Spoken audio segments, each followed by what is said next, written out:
Happy independence sir. Happy independence sir. इसको लगा हाँ? अरे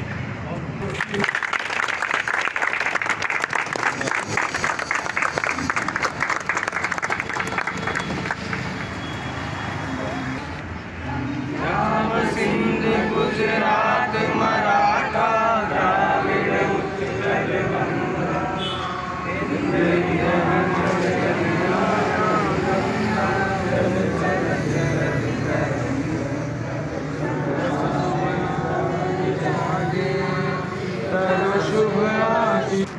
सूचना तो सभी को 9 बजे की दी गई थी, लेकिन सभी लेट हो गए हैं ना।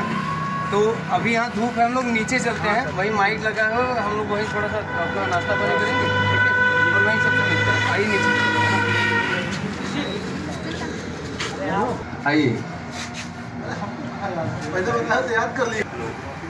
चलिए ऐसे चल देते हैं, हम लोग की आवाज़ करेंगे, सुनाई देते। बहुत बहुत शुभकामनाएं आप सभी, शुभेच्छा हमारी प्रणयस की ओर से, ठीक है।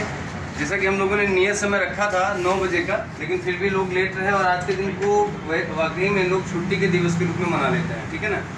जबकि आज वाकई में जैसा कि सुनील भाई टिप्पणी कर रहे थे कि आज़ादी मिली है, ठीक है, और वाकई में अगर इस चीज़ को महसूस करिए तो गुलामी क्या होती है और आज़ादी क्या होती है, उसके बीच एक बहुत बड़ा फ़र्क है। आज़ादी आपके जिस मूल भाव को प्रदर्शित करती है उसे स्वतंत्रता कहते हैं, संप्रभुता कहते हैं।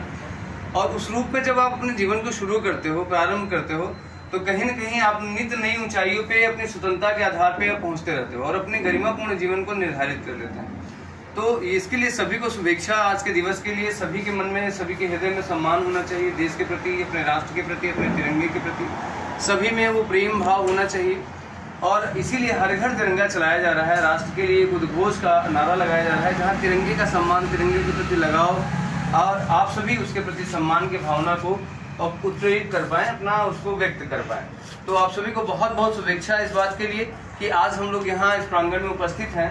और यह वाकई में एक गौरवशाली क्षण होता है जब इसके किसी भी अवसर पर, जब किसी भी ऐसे अवसर पर जहाँ पे एकत्रित होते हैं और इस दिवस को मनाने का हमें सौभाग्य मिलता है, तो वाकई में ये दिन हमारे लिए यादगार हो जाता है। क्योंकि बचपन में जब कभी हम लोग छोटे छोटे स्कूल, जब हम छोटी छोटी कक्षाओं में थे और वहाँ पढ़ाई किया करते थे, तो याद है कि प्रभात फेरियाँ निकलती थी और एक एक लड्डू और एक एक समोसे के लिए हम लोग लंबी लंबी कतारों में हुआ करते थे। तो देश का गौरव, देश का वो क्षण, मतलब अपने जीवन का वो क्षण हमें आज भी याद होता है। तो कहीं न कहीं देश के प्रति लगाव, आत्मविश्वास, प्रेम, ये हमारे लिए बहुत महत्वपूर्ण बन जाता है। तो मेरी शुभकामनाएं तो आप सभी के साथ हैं ही, और आप सभी बेहतर विकल्प के तौर पे अपने आप को तैयार कर रहे हैं देश के निर्माण के लिए, राष्ट्र के निर्माण के लिए। तो मैं सभी को बहुत बहुत शुभेच्छा देता हूँ, बहुत बहुत आशीर्वाद आप सभी को कि लगातार यूं ही बहुत तल्लीनता के साथ, संपूर्ण समर्पण के साथ आप सभी यहाँ लगे रहें। और जब भी कभी मन निराश हो, हताश हो, तो सच में आप देखिए कि लगभग अगर कहा जाए, आज मूलभूत अपनी स्वतंत्रता को प्राप्त करने के लिए हजारों साल का संघर्ष रहा। एक दौर में जहाँ पे कई साल का जो गुलामी वाला संघर्ष रहा, वो अंग्रेजों के टाइम पीरियड को हम लोगों ने देखा। तो संघर्ष की क्षणों से हम लोग हमेशा पार पा सकते हैं, कभी हारना नहीं है और अपने आप को हमेशा एक जैसा जीता हुआ खिलाड़ी मानना है। क्योंकि जब भी कभी हम निराश होते हैं, हताश होते हैं, तब भी हम अपने अनुभवों के साथ बहुत बलवान होते हैं। हमारे पास जो हमारे अनुभव होते हैं ना, हमारे जीवन में जिया गया जो क्षण होता है, बीता हुआ क्षण होता है, वो एक अनुभव के रूप में हमें बहुत बड़ी आत्मशक्ति देता है। तो अगर हम लोग अपने ऊपर विश्वास करें, एक शपथ लें आज के दिन से कि हमें भी अपने इस भारत देश में लगातार तीसरा चौथा मेंस दे रहे हैं, यूपीपी सफर में चलते फिर इस बार का भी दे रहे हैं, तो मैं थोड़ा सा इनसे डरा हुआ हूँ, क्योंकि ये धमकी दे के समय ले लेते हैं, है ना। इसे 2 घंटे तो आपका चाहिए ही, ठीक है ना। और पैसा मैंने जितना कहा इनसे, क्योंकि मैं थोड़ा सा इस मामले में प्रोफेशनल हूँ, क्योंकि मनी इज मोटिवेशन, मैं बनना चाहता हूँ आपसे, वरना हर व्यक्ति के लिए आपके बराबर समय देता जाऊंगा तो मुझे लगता है कि सुबह से शाम हो जाएगी। तो मैं किसी को उठा के आपको व्यक्तिगत समय देता हूँ, तो उसके लिए एक मूल्य हो जाता है सामान्य। इन्होंने मेरे सामने उसके 4 गुने मूल्य रख दिए कि मुझे उससे फर्क नहीं पड़ता है, मुझे मेरी सफलता से फर्क पड़ता है। मैं आपको गारंटी से बता दूं कि 2 दिनों में 80 क्वेश्चन इन्होंने लिखा है मेंस के। मतलब आप आगे भविष्य जाने कि सफलता और असफलता का मुकुट किसके सर पे बनता है, ये तो नियति भी निर्धारित करती है, व्यक्ति इसका निर्धारक नहीं होता है, ठीक है ना। लेकिन जहाँ पर आशाओं और उम्मीदों और सकारात्मक मानसिकता के आधार में कहूँ तो बहुत कम समय में अत्यधिक मेहनत करने वाले व्यक्तित्व में से आप नीरज जी। इंडिपेंडेंस डे ये तो सबने बोला शायद, और सबको पता है कि शुरुआत इसी से होगी।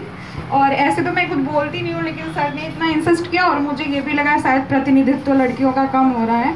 इक्वालिटी पढ़ते हैं लेकिन आ नहीं रहे हैं अगर आगे तो फिर गड़बड़ है। तो सर ने जब झंडा फहराने के लिए कहा तभी मैं यही सोच रही थी कि मैं आगे क्यों नहीं बढ़ रही हूँ। सिर्फ इसलिए क्या कि लड़की हूँ इसलिए नहीं आगे बढ़ पा रही हूँ, या कभी ये मौका नहीं दिया हमारी सोसाइटी ने अभी तक। मतलब नो डाउट कि अभी कोई ऐसा अचीवमेंट नहीं है कि मुझे बुलाया जा रहा है स्मृति जी आइए आप फिर आइए, मतलब कुछ किया नहीं है मैंने अभी। लेकिन फिर भी जब सर ने दिया तो मैं सोच में पड़ गई। फिर मुझे लगा नहीं शायद इसलिए नहीं आगे बढ़ रही हूँ, इसलिए कि सर बड़े हैं इसलिए मैं शायद आगे नहीं बढ़ पा रही हूँ। तो सीधी रात चुन कभी तो कोई बात सुन, क्यों चले तू रात दिन ए मन तेरी उधेड़ बुन, ए मन तेरी उधेड़ बुन। कोई तो सीधी रात चुन कभी तो कोई बात सुन, क्यों चले तू रात दिन ए मन तेरी उधेड़ बुन, ए मन तेरी उधेड़ बुन। उठा पटक हर रात तू जाए अटक, ए मन तू कभी तो थक, ए मन तू कभी तो थक। तो अपनी ही राग में गाता है ना जाने कितनी धुन, ए मन तेरी उधेड़ बुन, ए मन तेरी उधेड़ बुन। कभी उठे तू श्रृंग सा कभी तुझमें अथाह गर्द, क्यों तू इतना चले न जाने किससे तेरी शर्त। हो जाए जीर्ण भले ही तन तू रहे सदा तरुण, ए मन तेरी उधेड़ गुन, ए मन तेरी उधेड़ गुन।